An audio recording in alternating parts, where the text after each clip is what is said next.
गोपाल भगवान श्री कृष्ण को याद किया, जिसके बाद भगवान के आग्रह करने पर रणचंडी स्वयं माता साक्षात महाकाली के रूप में गोगाजी के साथ रणभूमि में दृश्य शक्ति रूप में प्रकट हुई और गोगाजी को असुरों का अंत करने की शक्ति प्रदान की। यही कारण है कि गोगाजी के हर मंदिर में माता काली की भी पूजा की जाती है। जिसके बाद गोगाजी ने रणभूमि में प्रचंड गर्जना करते हुए लाखों अरबों को एक के बाद एक चीर कर रख दिया।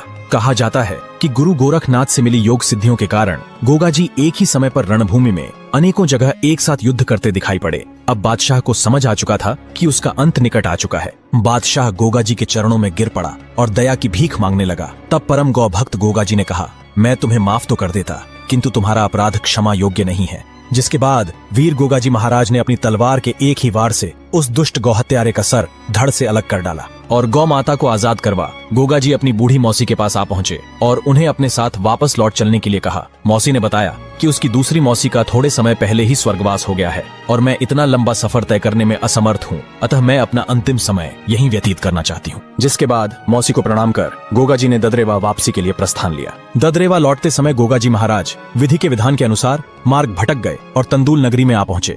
इस समय तंदूल नगरी में राजा सिंधा तंवर का राज था। लंबे सफर में हुई थकावट के कारण गोगाजी वहां विश्राम करने के लिए रुके और नीले को भी भूख और प्यास मिटाने के लिए छोड़ दिया। गोगाजी का नीला घोड़ा घूमते घूमते राजा के शाही बाग में घुस गया और इसी बाग में राजा की पुत्री राजकुमारी सिरियल अपनी सखियों संग भ्रमण कर रही थी। जब राजकुमारी ने इतना सुंदर और दिव्य घोड़ा देखा तो उत्सुकता से उसके पास जाने लगी। यह देख नीला भी वहां से वापस लौटने लगा। वहीं दूसरी ओर जब गोगाजी को आभास हुआ कि नीले को लौटने में विलंब हो रहा है तो गोगाजी भी घोड़े की तलाश में उसी स्थान पर आ पहुंचे और जैसे ही राजकुमारी सिरियल और गोगाजी एक दूसरे के समक्ष आए, नजरें मिलते ही एक दूसरे को देखकर दोनों मंत्रमुग्ध हो गए। और ऐसा क्यों हुआ, इसके पीछे भी एक बड़ी वजह है। माता बाछल को पुत्र प्राप्ति का वरदान देने के पश्चात गुरु गोरखनाथ भ्रमण करते हुए तंदूल नगरी में आ पहुंचे। तंदूल नगरी के राजा सिंधा सिंह को कोई संतान न थी। जब राजा सिंधा सिंह की पत्नी रानी सिरोजा को यह ज्ञात हुआ कि गुरु स्वयं हमारे राज्य में पधारे हैं तो भाव विभोर रानी ने गुरु गोरखनाथ से महल में पधार कर भोजन ग्रहण करने का आग्रह किया। राजा सिंधा और रानी सिरोजा के सेवा भाव से प्रसन्न होकर गुरु गोरखनाथ ने उन्हें एक गुणवान पुत्री होने का वरदान दिया और कहा, इस कन्या के जन्मोत्सव पर हम स्वयं आपके यहाँ पधार कर भोजन ग्रहण करेंगे। जिसके कुछ समय पश्चात राजा सिंधा सिंह के घर खुशियों की किलकारियां गूंज उठी